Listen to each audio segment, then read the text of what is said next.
Sarewa TV, danna subscribe, sannan ka danna alamar ƙararrawa domin sani a duk lokacin da muka ɗaura sabon abubuwa na nishaɗantarwa. Fati sararin ku irjisawa ce na zo, na buga tambarin ku mata na arewa. Mata na arewa, na arewa, mata na arewa, na arewa, mata na arewa mun riga mai suna.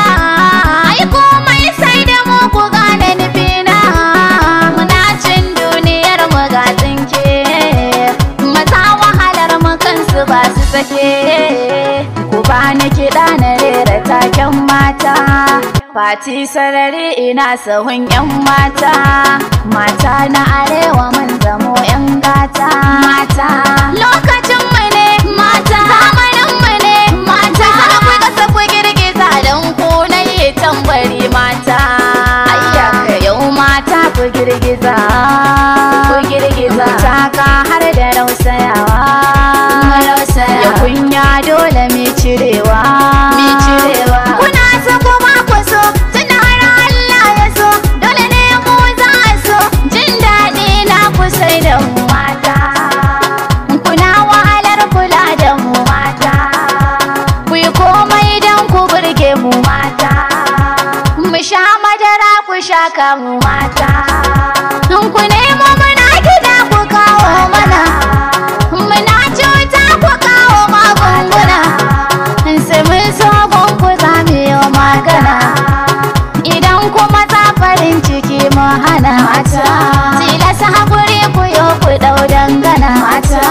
Kuke da niƙa mu ne muke rairaya mata, amsar zan ba ku kan ku yo tambaya mata.